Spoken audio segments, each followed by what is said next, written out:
Hey everybody, and welcome back to another episode of the I-5 Corridors Traffic Report. Tyson Alger here, joined by Justin Myers. It is, as we're recording, Tuesday, March 3rd, which means, Justin, spring training is well underway. The NCAA basketball men's and women's tournaments are just on the horizon. Spring football starts next week. I believe Oregon's Pro Day is next week. Yes. But here today, we're not there yet. We were just talking right before we started recording. What? Hey, Justin, what do you want to talk? I feel like this might be the last little doldrum we have before what is going to be a pretty rip-roaring month of March and April if you're a big spring football aficionado. Right? It was funny. I was talking about this at work because this is usually the time of year where you get out of the lull, right? College football ends in January. You usually kind of do it up at the Super Bowl. And then once the Super Bowl is over, you look around. And you reintroduce yourself to your family. Yeah, exactly. But you also maybe I need to get some stuff done this weekend. Yeah. Backyard's been looking rough. Should probably maybe mix in a salad or two after all those wings I ate at the Super Bowl. Yeah, it's the time of year where you can finally reset and get stuff done. As you can tell, actually, you can't see this on the video here, but there's a pretty symbolic thing in this room that shows the last time that I feel like I had my shit together. And that was right before football season. There's a calendar right in front of us that is marked August. Looks like coming up on Saturday we have the Oregon-Montana State football game at 1 p.m. Yeah, we're ready, baby. But so you kind of hit a little sport hibernation, and Winter Olympics kind of helped get through that. I know we had some scheduling conflicts, and then. So we never really got to dive deep in, but we had Were you at the State of the Union or something? No, didn't get invited to that one. Shocker. But so we had a little mini sports blip of hey, USA Hockey, that's fun. And then you kind of go back into your sports hibernation, but usually once the calendar flips and then it hits March and then you start thinking we are a couple weeks away from March Madness. But I don't know about you. Maybe it's because Oregon is probably, unless an absolute miracle happens at the Big Ten tournament, which I don't see happening, Oregon is not going to be a participant in March Madness. Arizona winning the Big 12 is still weird, and that happened last night. Yeah. The way the conferences are set up, I feel like the tournament has lost a little bit. I'm still going to fill out a bracket. I'm still going to get excited for buzzer beaters, but we've had a college basketball season, Tyson, where Oregon hasn't played very well. So that may have soured my mood as well. Perfect. I'll be perfectly happy to confess that. But we've had 3 college basketball teams try to bring NBA guys on their roster. We have guys potentially switching teams in the middle of this. We had guys suing and then getting favorable judgments by judges to play for a week, and then it struck down. But what a week! So it's soured. I don't know if it's soured March Madness for me because that's still 3 weeks away. But it soured the getting excited for me. Would you feel different if Dana Altman's Ducks were 25-6 right now? Yeah, 100%. Okay. Yeah, I 100% would be different. If Oregon was Arizona right now, I would know every mid-major that could pose a potential problem. I would be looking at quad whatever wins. I'd start figuring out where are the first and second rounds going to be played, and is there going to sure. So like I said, yeah, Oregon not being a part of it is definitely the biggest factor, but also just college basketball seems weird. Yeah. Seems more weird than football. Am I off? No. Okay. Well, I think football is so big and so just football at this point that you can make it as terrible as possible and people are just going to take it because it's football. It's college football. That's the straw that stirs the drink. But I think basketball has long had this we talk about the secret sauce for football. The secret sauce for basketball is it's a sport that is a revenue sport. It's the second largest drawing sport in college sports. Yet it's kind of like survived on this knife's edge of wait till football season's over. You get a little bit of national popularity as people are catching up, but then it's the tournament, and the tournament saves all. From an Oregon perspective, I think the biggest problem right now is this is obviously a bad season for the Oregon men. They're not going to win 20 games for the first time, I believe, since ever under Altman at Oregon. It's either ever or since their first year. It's unquestionably one of Altman's worst seasons with the Ducks. You were there. What was the 2018-2019 team? 28 was that the that was the Pritchard Jr. year, right? Year before COVID. They still won 20 games that year. They weren't great, and I believe they bounced out in like the first or second round of Vegas. Like it wasn't a great it wasn't great, but that was still better than what this year has been to this point. Because other than this year, that's the one year I think of. It was after the 17 Final Four run, right? And then there was kind of a weird. There's that weird Troy Brown year. And there was like rumors were circulating that there was a split in the team, that Peyton Pritchard had like ascended leadership, and he had been to the Final Four as a point guard, and then young kids coming in, very highly recruited. I think Bol was a part of that as well, with his mystery injury that we never quite. Hell of a 2 weeks he played. It really was, and like. That was the one year I think of like, ooh, that was a tough year. But I just think in this era where basically the tournament is getting more and more importance, which is kind of crazy because that was about 90% of it to begin with. Mm-hmm. But Oregon is now in the Big Ten, where I looked at this last week. I think they had 6 teams in the top 11 in the country. The Big Ten is jacked. It is not the Pac-12. And I think where, from the Oregon perspective, this February ends up sucking is, yes, the Ducks are bad, but they had won 3 of their last 4. They had started to play like pretty decent ball. They did just lose at Northwestern, but that was like a final possession on the road. Yep. The last 3 weeks of the season would have the makings of, if they were playing in the Pac-12 tournament, you could kind of start going like, I could see them maybe see them maybe pulling out like 2 or 3 here, and if they can get to Arizona in the final and whatever.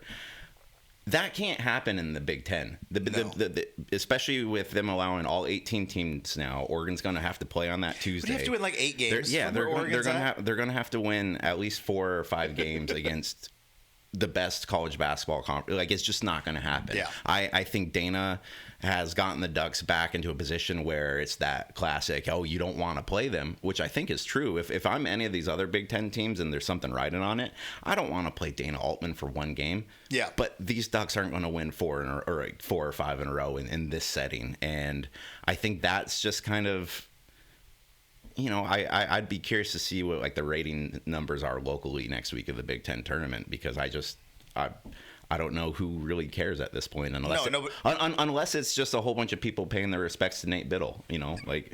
Sure. I would be shocked if you asked the average Oregon fan if they knew where the Big Ten tournament was, or who Oregon might be playing. Do you know where it is? In the first round. I'm guessing Indianapolis, because that's where everything is, but it's not. It's in Chicago. Chicago, United Center. But it's an interesting time, because you mentioned it before we started recording that ESPN had an article about. ESPN still do articles between yelling at each other? I think like a listicle. Gotcha. Yeah. About like Oregon is still committed to Dana Altman, and on paper, when you look at all he has accomplished for Oregon basketball, which is clearly, other than the coach of the 39 Tall Furs, no one has accomplished more than Dana Altman at Oregon in basketball.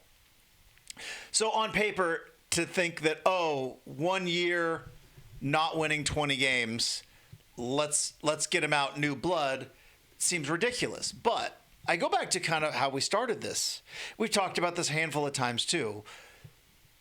College basketball is weird. it's weird right now. It's in an awkward, funky transition to I don't know where.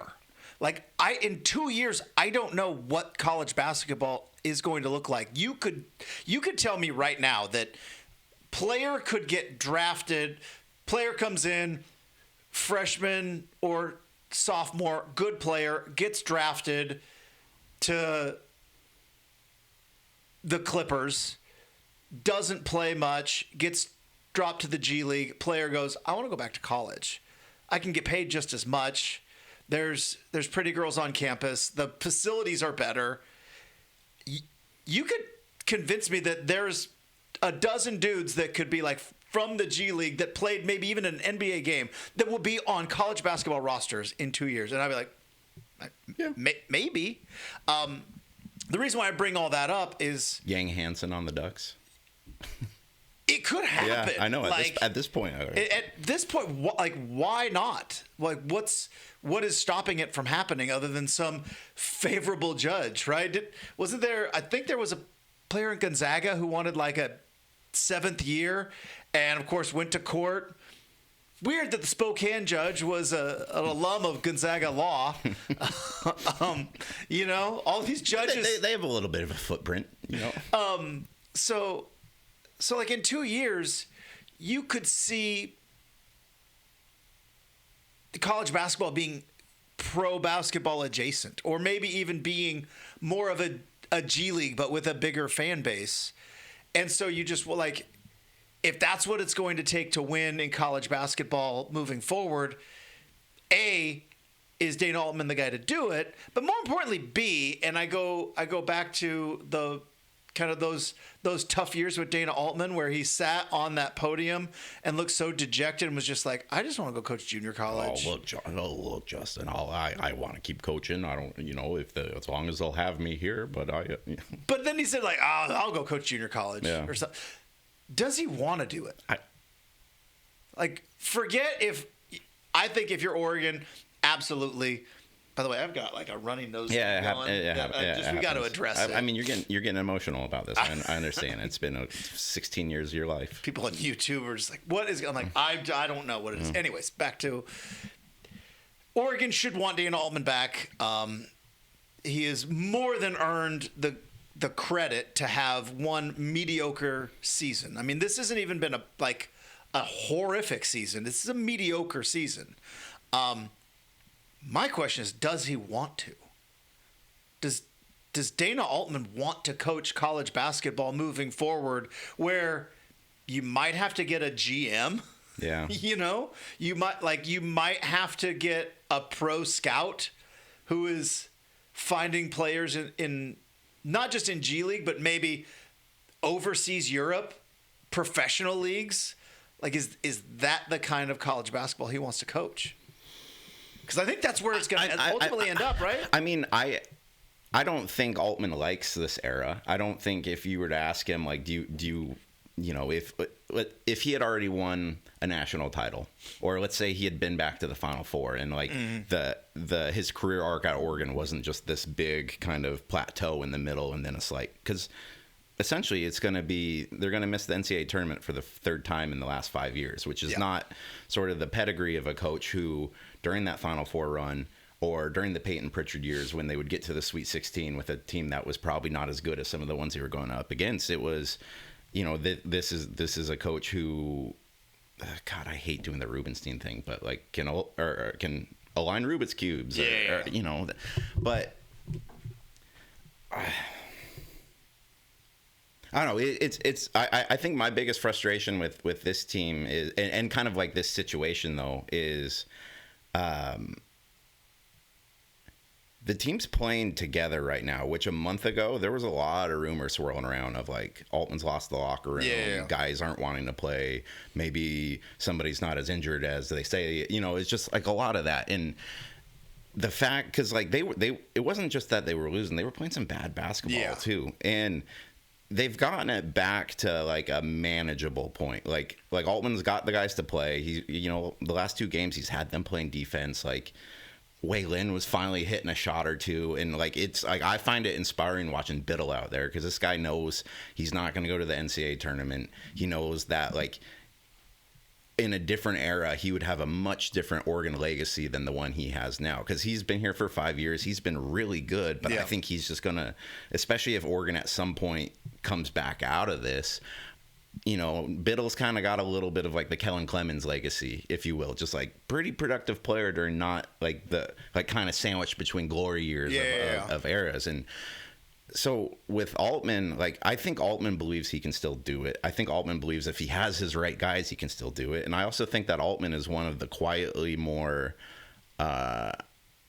is one of the more quiet egos in college sports. You know, Altman doesn't come out and brag about himself. He always does kind of the aw shucks, like, but this guy is uber competitive. And I think when he reached that Final Four nearly a decade ago, he didn't think that it was a surprise for him. I think that he thought that he was finally on stage with his peers, with the Roy Williamses, he beat Coach K the year before. You know, he was like kind of in that breadth. And a lot of those guys have retired. A lot of those guys have quit, and they're all guaranteed Hall of Famers. You know, they get to be on the post, you know, like the selection shows and kind of just be college basketball emeritus for the rest of their careers. And I don't think Dana necessarily wants like the TV run out of this 10 years from now, but I do think that he's a coach that is too proud of himself to just end it. Like let's say Oregon ended it this year. I think Dana goes and gets a job somewhere else. I bet you he gets a GM, and I bet you he's just like, screw these guys. Like, I want to show them. Because like I don't think Oregon and Dana has ever been like the Oregon and Dan Lanning partnership, where you go, this is perfect for both.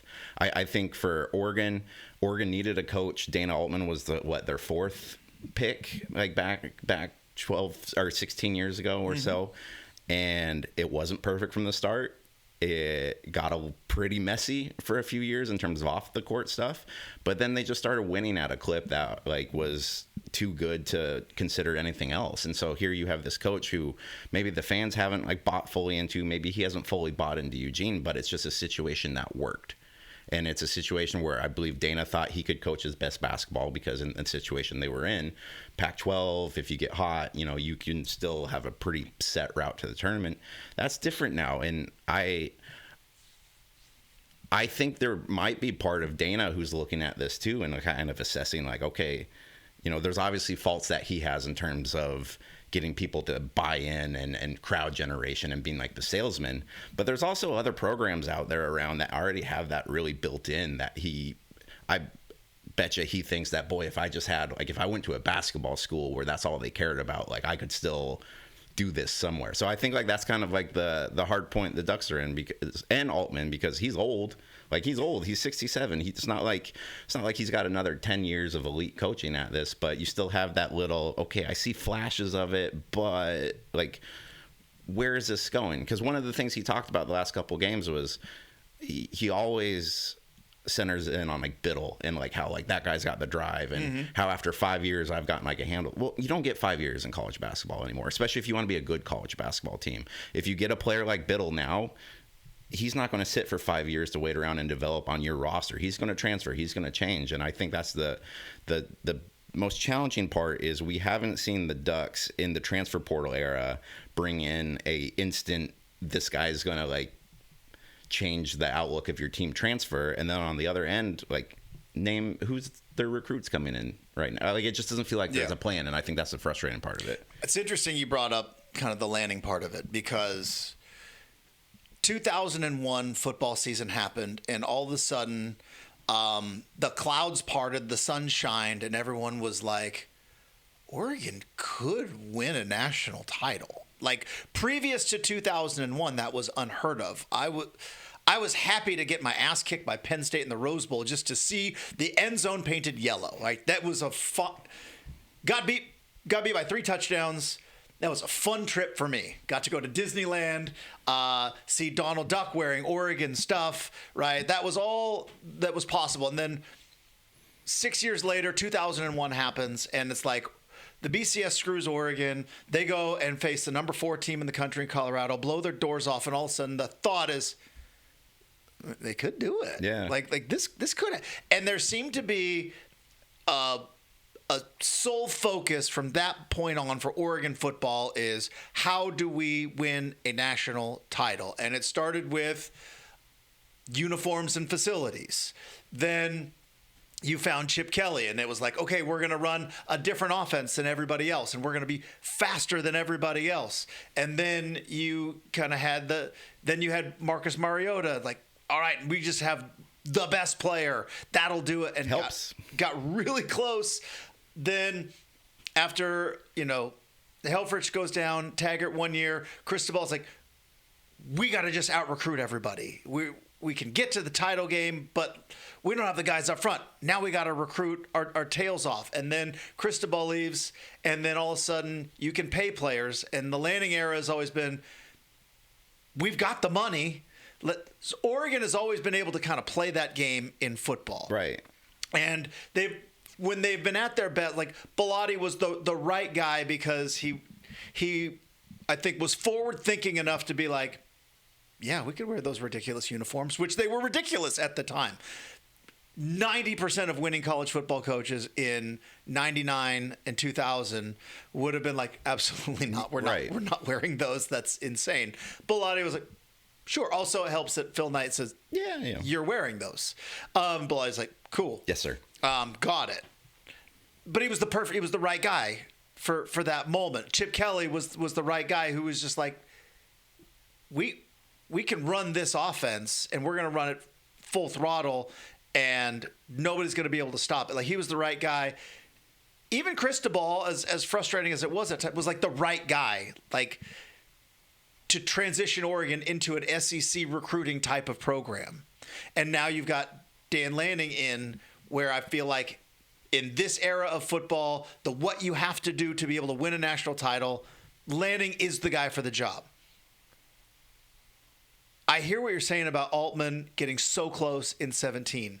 And I think of like Chip Kelly getting so close. How many times? Chip Kelly would not be the right guy to win in college football right now.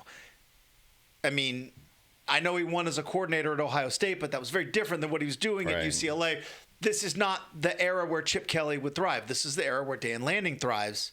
So I wonder, even if Altman with his uber competitiveness is like, I got so close. One thing missing on my resume is that national title, is that cutting down that net at the Final Four. It's the one thing missing to where I could go when I go to these basketball camps or these coaching conferences and I see Roy Williams and Jay Wright and Tom Izzo, and I see all of them, and while they might not say it, they're thinking it, like he's close but never won it. But I don't know if this is the right era for Dana Altman in terms of what you are going to have to do to win a national title, because it's going to get dirty, which is saying a lot because college basketball has always like operated in the murky, gross, shallow end of the kids swimming pool. Like, the kids swimming pool that you didn't bring in after Labor Day, and it's just green. That's always been kind of college basketball. Yeah. That's fascinating because that's about 5 different eras of college football that the Ducks have gone through 5 different coaches with, and Altman's been here since the very first one. Has been here for 16 years. Has had to learn the name of a new football coach and then quickly go back to being second on the roster to them too. Okay, so here's a question for you, because I wasn't here during the 2000s, but Ernie Kent won some games with the Ducks. They had some NCAA tournament success, and then it went downhill. What was that like when you? Oh, okay. Actually, let me rephrase this. What was the Ernie Kent perception when you're going to the Elite Eight and you had those really good teams? You had the Lukes, and when did it start to turn in terms of like Oregon's fan perception? Because now here in the Altman era, the era that I've only been here for, it's Altman's unquestionably the best coach. You wouldn't believe what they had to do to transition this from the last coaching staff to this one to get it to this point. But I do also think there's a little revisionist history in thinking that Ernie Kent's teams weren't all that good.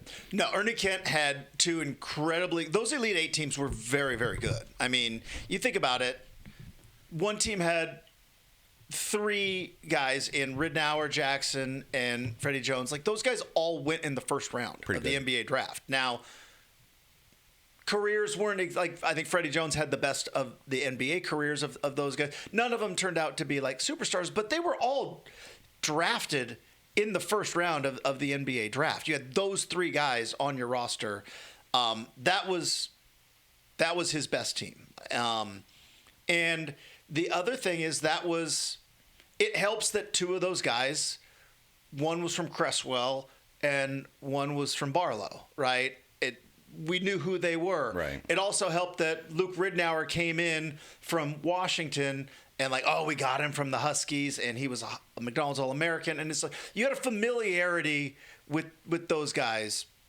But here's the thing that differentiated Kent and Altman, and I think ultimately kind of did Ernie in, was Ernie was the exact opposite of Altman. Ernie was the salesman. He did his coach's show. He never missed a coach's show. They had games where they got blown out by Stanford by 40. He was doing the coach's show with a smile, saying, "Hey, we're going to get them back." He would, at Old Mac Court, students would line up for games. He would show up with pizza for the students. Like, he was the best. Like, he sold his program. And I think a lot of it's because he had to kind of sell Matt Court to his team, and he was like, No. What I've heard is Matt Court is the best college basketball experience that's ever been had before, and you don't need to create an artificial atmosphere. That's true. When you have a real. Within the 2 hours of playing a game, yes. Sadly, the other hours of operation, it smells like rotten Diet Coke and old popcorn. That's what basketball should smell like. For me, it should, but regardless, he would sell the team, and it's funny because we talk about how you just kind of familiarize yourself with basketball when football gets over. Ernie was the guy in November going, they had a midnight madness, right? First practice, everybody come to the arena, and people would show up and they would have it packed because he would be out there selling it and giving out T-shirts. I don't think they do that anymore. It's not really a thing at Oregon. I don't think Altman really cares to have 8,000 people at his first practice. But like in November and December, Ernie was like, these guys are going to be great. And when they were great, it worked. And Matt Court was absolutely electric. What did Ernie in was then he had an incredible recruiting class, went and sold it as we are now within reach. Within reach. We went to the Elite Eight, but we've got all these McDonald's All-Americans. We've got a top 10 recruiting class in the country. Malik Harrison, this kid from Detroit, he could have went to the NBA, chose to come here. Like he was on par with guys that leapt early into the NBA, and that team finished dead ass last. And that was kind of step one of the, sounds mean to say, but is this guy full of shit? Right. Because that team. I mean that's the risk when you're a salesman too. Yes. And that team in particular, the Malik Harrison, Marty Lunan, Aaron Brooks was on that team, and it was like, we're here. We got all the guy, and they were. I don't even think they made back then the Pac-10 tournament only took 8 teams. I don't even think they made the Pac-10 tournament of 8 in Los Angeles, and so that was I think the difference. And then you think that team ultimately got good, went on a run, made the Elite Eight, but then the exact same thing happened where they went out, had an incredible recruiting class, and then fell flat on their face again. Because they were too young and they weren't ready, and you needed patience. But Ernie was out there saying, no, we don't need patience. These guys are ready right now. Whereas Altman really says nothing. Yeah. About you've covered Altman for more years than anybody I know. I don't think I've ever heard him project how good a team is going to be.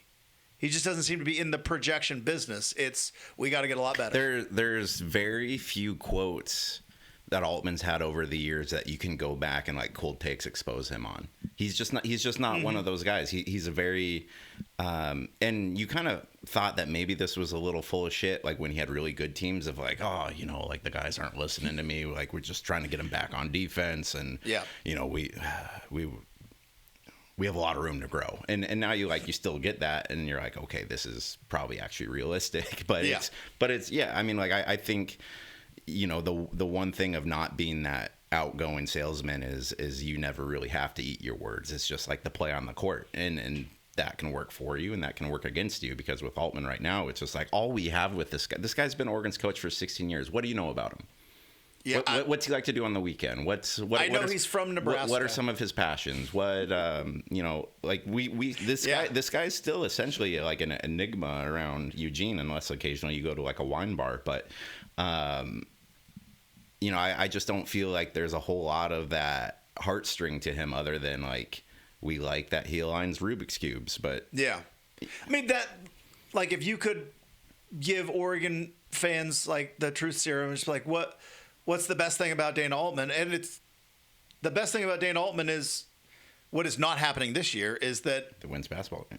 And you get to participate in March Madness. That was the other, like going back to Ernie, that was the other thing that I think frustrated Oregon fans, which was 2 Elite Eights, sure, and then also 2 other one and dones, and then NITs or nothing. Right. And it was like, would you rather, if you had 8 years of basketball, would you rather go to 7 tournaments, be out in the first or second round, maybe make a Sweet 16, but never go to the Elite Eight? Right. Or would you rather go to 2 Elite Eights, but also miss the tournament 4 or 5 other times? And I have always said, I believe fans would just like, no, we want to be part of the tournament. Yeah. I want to see the bracket on Selection Sunday. I want to see my team's name pop up, and I want to fill it out. You're going on the field trip. You got your permission slip signed. You're on the bus. You don't have to go and watch as everybody else. And that's goes to the Science Center while you have to sit back and watch a movie. And that's what I think has been even more than his trip to the Final Four. There was a year where they got into the tournament, got a tough seed, won the first round, and then I think had to play a Rick Pitino Louisville team. I think they were a 10 seed, had to face number 2 seed Louisville.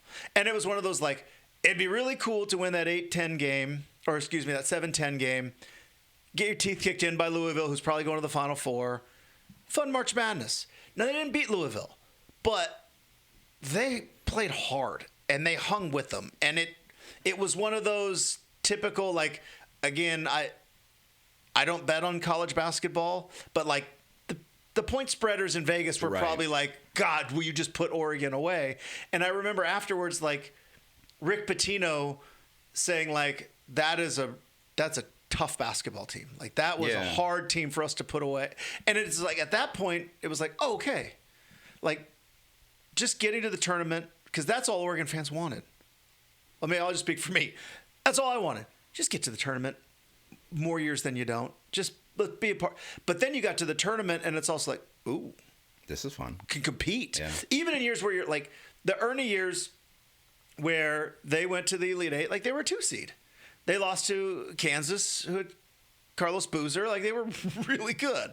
And so I used to watch Carlos Boozer just dominate my high school. He's from Juneau, Juneau, and we had a bunch of like 5'6" white dudes on it. Or not Carlos Boozer. Sorry, it's the wrong guy. Carlos Boozer went to. I guess Carlos Kansas been a little bit older. Mario Chalmers. Sorry, I'm thinking another Alaskan. It wasn't Mario Chalmers. Trajan Langdon. Wait, no, he wasn't on. What? Oh man, Trajan Langdon is. Was it Drew Gooden? Pretty close to having a statue in Anchorage. Anyways, I think it was Drew Gooden. Okay, was the guy who played for Kansas. Not Alaskan. Don't care. Don't care. Got it. But yeah, I mean that was a Kansas team. I think that was the Kansas team that would lose to Syracuse in the championship game. Yeah. Like, they were good. But Oregon was like a 2 seed that year. And then the next year, Oregon made it to the tournament and got bounced in the first round. And it was like, clearly, like, you can't compete. So with the Altman teams, it was like, even on the years where they're like, oh, 10 seed. Yeah. Still got a chance. They played Louisville hard. Like, it was almost there. Almost pulled off the upset. So to you, the regular season doesn't matter. Or like it hasn't mattered since conference realignment, really. Okay. So because that's the hardest thing for me, because regular season Pac-10 basketball was awesome. It was my favorite. It was awesome. Like a Thursday night game at Matt Court or even at Matthew Knight Arena. Thursday night game with a good UCLA or a good Stanford or a good Arizona, like that is that is awesome. That's what I wanted to get into a little bit, because again, I have a lot of Oregon NCAA tournament memories. I was there for the win over Duke and the Dylan Brooks, Mike Krzyzewski thing. I was there for Oregon, Kansas to go to the Final Four. Like a lot of those, and like they're amazing memories. But I was also one of like the few lucky Oregon Orbit people who were in the stadium to see that, because I got paid to go do the tournament run. Oregon fans don't travel as well for basketball as they do for football, and if you're an Indiana fan, you probably say they don't travel very well for football either, based off that Peach Bowl. But the tournament is unquestionably 95% of the pie. Like that's the most important thing. Whatever chaos happens in the regular season, if you get to the tournament and you have a memory or two there, people will remember that. But I went to Oregon, Wisconsin a couple nights ago. Yeah. It's second to final regular season game of the year. Wisconsin, which is kind of a blue blood-ish Big Ten basketball team, they had this Venmo rivalry series stamp on the floor, which sure. There was like 5,500 people there, and I've seen worse crowds at Matthew Knight Arena. I've seen significantly better crowds at Matthew Knight Arena. Oregon wins that game, but I was just sitting there during that, and I was thinking, like, what's the last like moment that I remember like in this arena, like moment? Yeah. And I couldn't think of it. And during those good Altman years, some of my best Oregon basketball memories are non-tournament. It's Dylan Brooks popping that 3-pointer at the buzzer to beat number 2 UCLA on New Year's Eve. It's stuff that Peyton Pritchard did. It's another Brooks buzzer beater. I guess this one was on the road, but at Cal, like for those good teams, there were moments during the regular season where you get all in because like you've bought this group and you've bought these guys, and it gives you reason to watch. And I went back and looked at it. Since 2020, the Ducks have played 16 top 10 games at Matthew Knight Arena, or at least top 10 opponents at Matthew Knight Arena. They're 2-14 in those games. So it's just like where this is why like there's so much riding on whether you get into the tournament or not, because there's nothing else like before that. And I just think it's a really poor product when it's all or nothing to get in. And then, let's say this Oregon team somehow goes on a run to win the Big Ten. Like you're still probably not excited about the tournament. I mean, maybe you'll get like the win or two, but it's just, it's such a different dynamic of college basketball now where, it just kind of feels not meaningless, but like unless you have like a group of like freshmen who like none of them are like draft worthy, but like you see talent and they're building. And I mean, you could even look at like the Oregon women's basketball team where they have like 4 sophomores who are all like leading that team right now, and they're going to make the tournament. They're probably not going to make a run in it yet, but you can see the progression, and it's kind of worth watching them during the regular season because you want to like see that growth. Yeah. Like Oregon basketball next year, like who's going to be on that roster? Biddle's going to be gone. I don't know about Shellstad. I imagine there's going to be wholesale transfer changes. Like it's that. I mean, getting to like the root of the issue, right? Which it's a college basketball thing, but that's been another thing where I don't know if Oregon fans have fully bought in to Dana Altman, which is why like you say you've got a game against Wisconsin and there's 5,000 people there.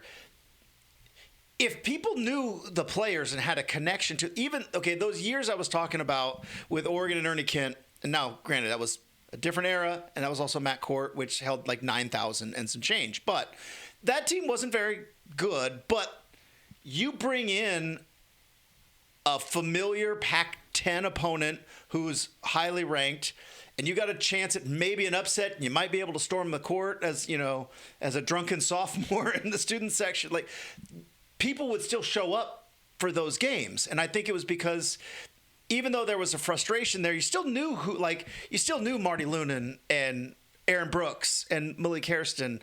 Like, Shellstad's out. Nate Biddle, but you don't like... I've been putting in requests to do a Wei Lin interview since November.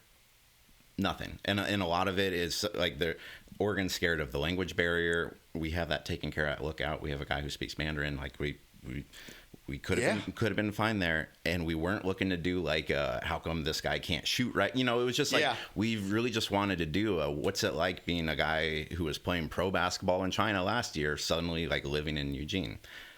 And it sounds like a great story. Yeah, it could have been a lot of fun, and they just haven't wanted to do it. And Altman does this thing where if they're not playing good ball, he doesn't want any of his players to talk. And this year they haven't played good ball really at all. So like that, you get to a point where. But then the guys start improving. Like last game, if it's not for Northwestern hitting that shot at the buzzer, Wei Lin's the hero, right? He hits that corner three, goes up by 1. It was after that pass from Biddle. It's like, this would be great. It would be great if you're a fan, like you want to like feel something for that guy hitting that shot. But really, all that you felt for that guy hitting that shot all year is this guy can't hit shots. And so it's everything's dependent on the action then instead of kind of like the other stuff that comes with it. But like. That's been the thing with the Altman era is other than this one fun little run where you had Brooks and Pritchard came in later. Dorsey, and Bell. Like you had that. That's really the only era that you had. Like you had years, right? You had the Joe Young year. You had the Arsalan Kazemi year. But, like, you didn't really have, like, an era of 2 to 3 years where that group went to the Elite Eight, tough loss, Buddy Hield, and then finally the next year powered through and made it to the Final Four. Every other year, it's just, hey, we're just getting to know these guys, and it's worked because you've won because of it. But it's A, what college basketball has become, and B, the way that Altman builds teams is also a reason why you don't pack Matthew Knight Arena is because, like, we don't know these guys. And parking's tough. So there was Bill Orm at the Oregonian had a story 2 weeks ago that kind of looked at the other side of this. It's, we focused on what Altman's lacking right now, but that kind of did the inverse of, hey, all the money's going to football right now. Yeah.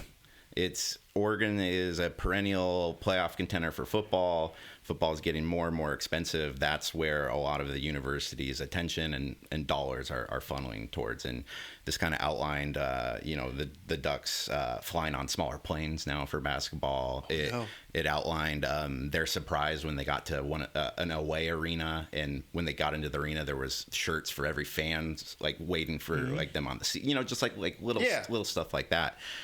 I don't think even before that story, it was like a huge secret that football is Oregon's priority. But how? Well, it's now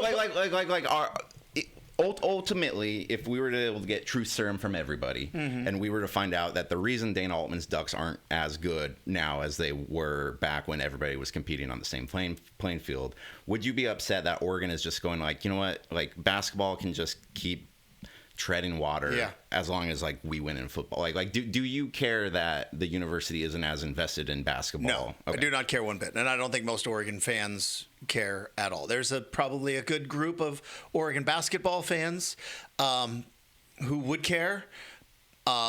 We shout out our friend Jeff, but shout out his wife Laura, who's the biggest Oregon basketball fan I know.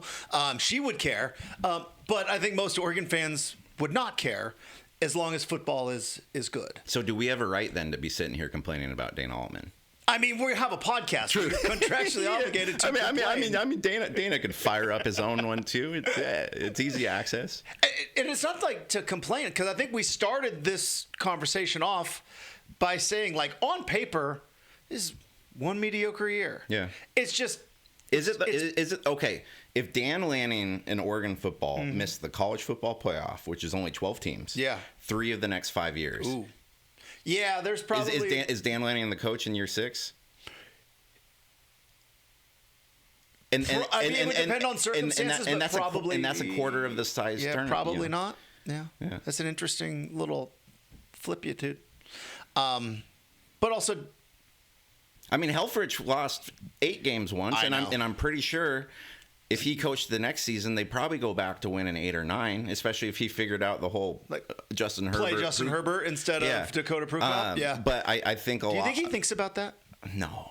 You don't think so? No, not at all. You don't think he thinks about like? He probably. Boy, if I knew in August that this freshman who was playing at Sheldon last year, who was only being recruited by Idaho, is better than this transfer from. Was it North Dakota State? Or North Dakota? Was it the Bison? No, it was Montana State. It was really bad school out in Bozeman. Gotcha. I know that this. Forgive me, Herbie. This pimple-faced teenager. Careful! I got in trouble with that once. It was he's better now. He's got a $500 million. I wrote that in my first gamer after he played Washington, just to kind of illustrate the fact that you have this incredibly young, and I got some emails. It might have. Yeah. All right. Well, I apologize, Justin Herbert, if this is why you haven't taken my interview requests over the last.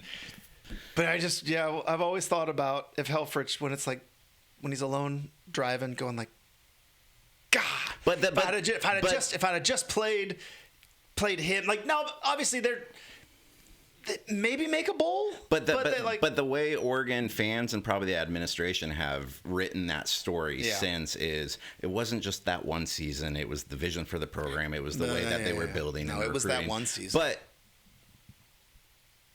Helfrich probably had a better recruiting class set to come in than Dana Altman does right now. Probably. I don't know. It's.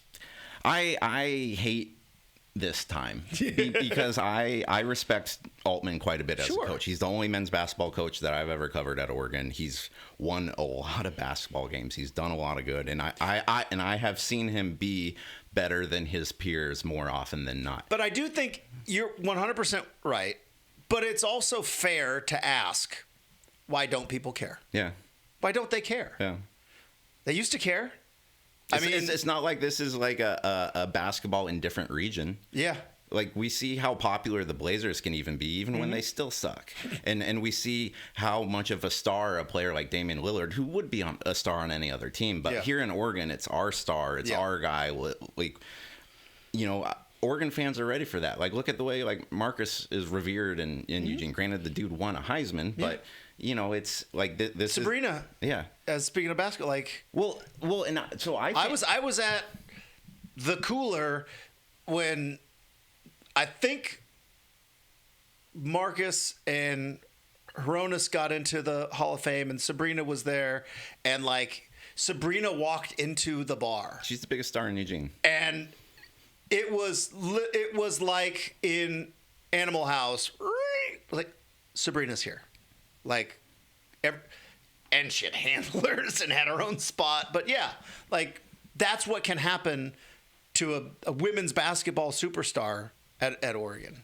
It's fascinating looking at the runs of Altman and then Kelly Graves on the women's side. Altman had, I think, a 4 or 5 year head start in Eugene on Graves did, but their teams kind of peaked around the same point as the men were going to the Final Four, the women were going to the Elite Eight, and then they went to the Final Four the next year, and they probably would have won the whole damn thing in 2020 had it not been for COVID. And a lot of this same conversation then happened to Graves because it's they lost Sabrina, they lost Satu, they lost a lot of these core players. And then they had a dip. They didn't make the tournament for a season or two, and there was a lot of is Kelly? I know. Oh boy, watch him on the bench. That guy doesn't stand up even. He just has this. It's easy to suddenly start nitpicking coaches when suddenly they're elite. But to his credit, that dude he got them back in the tournament last year. They're a very competitive team this year. Again, they're not quite at that Sabrina. You might win the championship. Well, they're never going to be. Exactly, but you see a plan with them at least. And if you go to a women's game now versus if you go to a men's game now, the energy at women's games is so much better than it is at the men's games. And name me a player on the women's team, Justin. I could not do it. Exactly. They don't have like a Sabrina level star, but they do have a program that, like, I feel like the fans are bought into that. They're bought into the coach. They're bought into the message. They're bought into the system. They feel like they can lift up these younger players who they feel like they know a little bit better. You don't have that on the men's side, and I think that's the difference between those two programs right now. I mean, it's also been like an incredible like marketing effort of like I don't even want to say marketing effort. It's been like a grassroots effort of women's sports, which is, I mean, it's a good thing. Thank you. Thank you. Yeah. I love both hockey teams. Okay.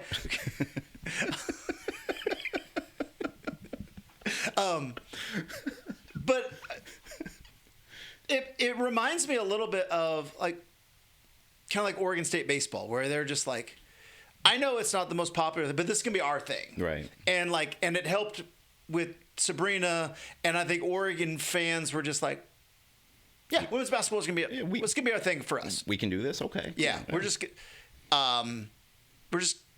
gonna 100% buy into this the whole time. And again, Kelly Graves feels a little bit more personable. I know, like, our friend Steve Tannen down in Eugene, like, Kelly Graves goes on his show like every week. He's on the show more than you are. And so at this, there's a chance if I called Kelly Graves right now, he would pick up and be like, yeah, I'll do the last 15 minutes with you. Yeah, sure, no problem. Yeah. Get set up. I know. So, I mean, there is that, but yeah, it is interesting that Oregon women's basketball kind of has the what looks like to be a plan for the future, and whereas like Oregon basketball is like we'll build the plane as it's flying, right? Whereas, but that's also the difference between men's and women's basketball. Women's basketball, you get to keep players for 4 years. Right. You can build a program. You can take a dip and then build a program up. Whereas you just don't get that. You don't get that leeway in men's basketball. You know what I'd really like to see next year? I'd like to see the 6'9", 10" Wayne Tinkle on Oregon's sideline as an assistant coach, towering over Dana Altman. Or Oregon State fired Tinkle this week. He's finishing out the is it the Pac-12 tournament, WCC tournament? Whatever tournament. Yeah, I think it's WCC. Whatever it is. Pac-12 tournament would be kind of sad this year. Just them and Wazoo playing each other 3 times. Now, for as much as we've been sitting here kind of implying that Altman's kind of rode a little bit off as the success of a couple deep runs. Wayne Tinkle was probably going to get fired 5 or 6 years ago, and then his team won the Pac-12 tournament, and then they made it to the Elite Eight, and so that kind of bought him. Wayne Tinkle is, and I say this as a compliment, like the greatest timing. Yes, because it wasn't just that. Like, yes, that COVID is a 21. NCAA tournament. Correct. Where they weren't going to the tournament. They had to win the Pac-12 tournament, and they did. So they win the Pac-12 tournament, get on this crazy run in the COVID tournament, which was in Indianapolis, and make the Elite Eight. And it was a close game in the Elite Eight. Or respectable. Was it Loyola Chicago? I don't remember. Was that Sister Jean? But yeah, and then all of a sudden it was like, oh, okay. All these years, Wayne Tinkle's he's finally figured it out.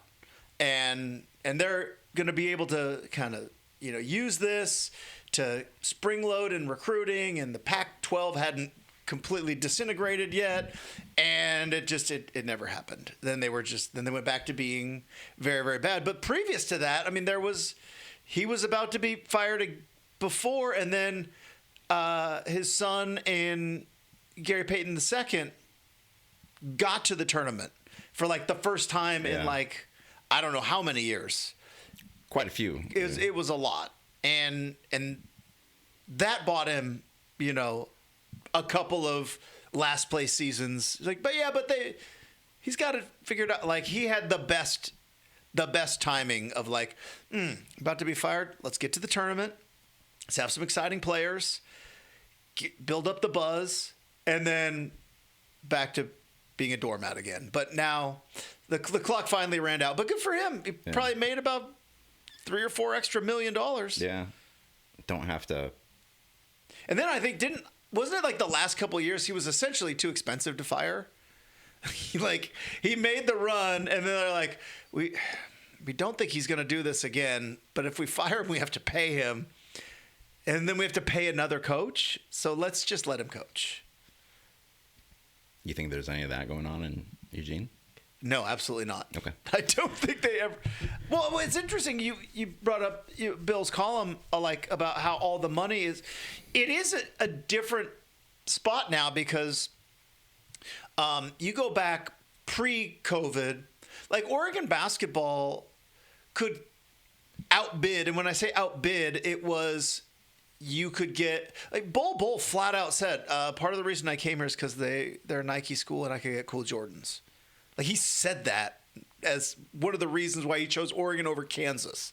It was because, like, they have cool Jordans over there, and I like sneakers. So Oregon basketball kind of had that thing, whereas, like, now it's a budget, right? And then Oregon has a gigantic athletic budget, but it's not, as far as I know, completely unlimited, maybe? But the fact that all of the whatever liquid assets are going towards football to pay to have essentially 2 starting caliber quarterbacks on your roster and convince one guy to wait. Yet we can't get a 3-and-D guy to knock down a shot. Yeah, Dana's just sitting here like, I don't have a backup point guard. And they have a $6 million backup quarterback, or whatever the price is. It is interesting that it's now that the money is kind of moved into the sunlight. Like, it is a budgeting issue now. Yeah. So Oregon, if I post this today, if not, it's tomorrow morning. But the Ducks play tonight on the road at number, I think, 11 Illinois. Not expecting. Actually, you know what? This is probably the game Oregon wins. Yeah, because we just spent the last 40 minutes. So we just spent 40 minutes talking about why they're not great. They're going to go on the road and beat Illinois. Everyone's going to be like, Dana, watch out. Dana, it's March. Oh, big home finale on Sunday against the Huskies, or Saturday, and they'll probably lose that one. And, but I will be at the Big Ten tournament next week to. See how that goes. So we're about an hour in, Justin. Are you ready for what we do an hour in? I am ready for what we do an hour in. Other than the fact that I had to reschedule on you 2 weeks in a row to do this podcast, what's no worries though. What's grinding your teeth today? So I was watching a movie 2 nights ago. While I have cut the cord and I don't have cable anymore, YouTube TV still gives me the ability to do the thing that I think my generation loves. Flip around and find a movie you weren't expecting. Flipping around. I got like half hour before I need to go to bed. Yeah. Let's watch the last half hour of Taken. Yeah. And Liam Neeson was like full on Liam Neeson. He's got Marco. That's when he's doing some founding. Yeah. Taken is over. I will find you. And so like, sweet. Let's watch the last half hour of Taken. And something happened and I was like, this happens in way too many movies. So I have never, nor plan on ever, stealing a car. I don't know, maybe apocalypse hits us and I have to, for noble purposes, but I don't ever plan on stealing a car. You would at least probably like leave a note. Yeah. Sorry about it. I'll bring it back. Had to be done. If we survive the bomb, I'll buy you a beer. But I don't plan on, nor have I ever stolen a car, but it's always, and I also don't know. And if it's not true, don't tell me I don't want to know. I want to live in the fantasy world where you can just rip 2 wires out and touch them and the car starts. I want to believe that hot wiring is real. I don't care if it can't actually. Don't tell me that. Don't ruin it for me. I want to believe that hot wiring is real. But here's the thing that I don't understand in movies when somebody steals a car. right? Because it's always like at night. Yeah. And it's on like a quiet street. And then they get in the car and the person they're stealing the car from is like, up in there oblivious watching a TV show or something. And they steal the hot wire, or they do the hot wire and they steal the car. And then what do they always do? They squeal the tires and peel out. True. Yeah. Like, just drive away. Normal, you've stolen the car. And then the person flips the light on. You're saving 4 seconds. Why is it in every movie when they steal a car on a quiet street, do they need to squeal the tires and peel out? When if you just drove the car, you and I live on streets, fairly quiet streets. If a car drives down it, we're not thinking, oh, somebody hot-wired my car. It's such a... it's such almost like a safety valve for like script writers of like, we need to get this person from point A to point B. He doesn't have this, hot wire a car. It's worked for decades and decades and decades of movies. Yes. It is fascinating to think that, okay, again, I've never hot wired a car. I don't know how. I would venture a guess to say that in modern cars, it's not as simple as just ripping out a wire, and that's easily accessible, and you just connect a couple two wires to each other. So, like, okay, let's go even, because like there's enough old cars on the road right now that you can just be like, oh, okay, it's hot wire the old car. Yeah, but like, let's say in movies 50, like there's going to be movies 50 years from now, but 50 years from now in movies, like what? Like, how do they...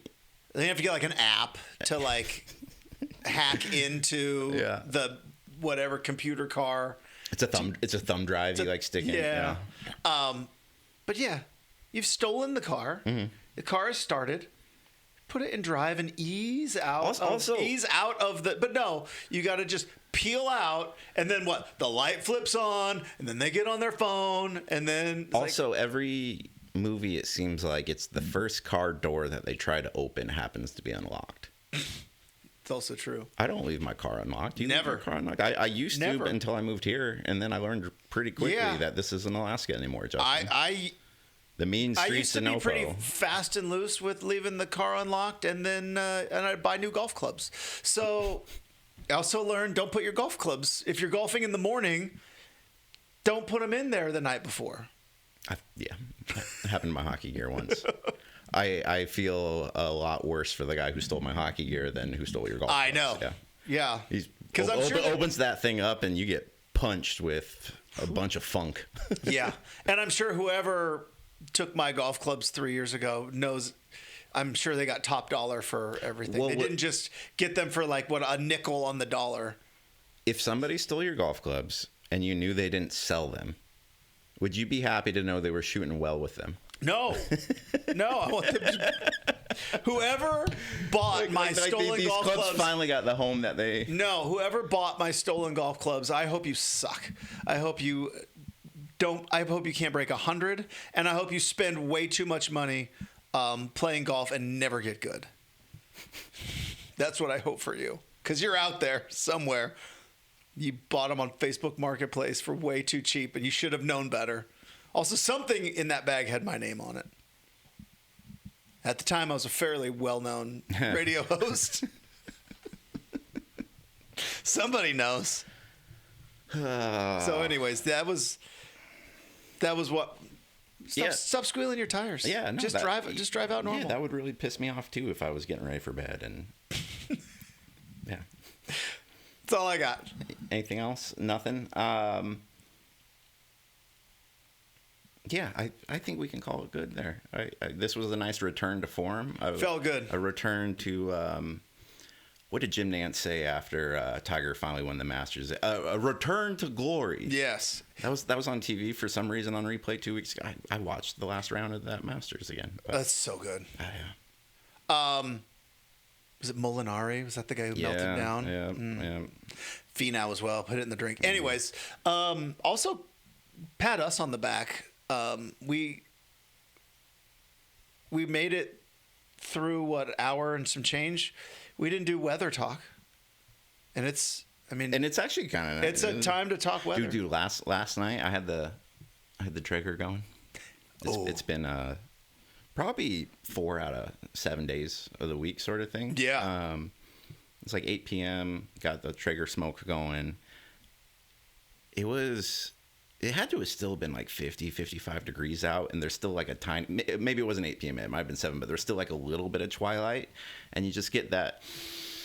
It's coming. Like it's on the way. It smells like spring out here. Almost. Oh, it smells like, yeah. So we don't get too excited about it. We look forward to the snow and wind and ice next week. But thanks again for listening, everybody. And sorry about the slight infrequency. Hope you enjoyed our random Andrew Greif Winter Olympics. God, that guy's got great hair. But it's very good. Yeah, it's. And he was the one who didn't want to do a video podcast, and you got 2 6s. Well, then you got 2 6s like us, hoping that it combines for a 12. And what a power move! I'm not sure I should do a video podcast. Here's my movie star hair. Yeah. We'll see you next week.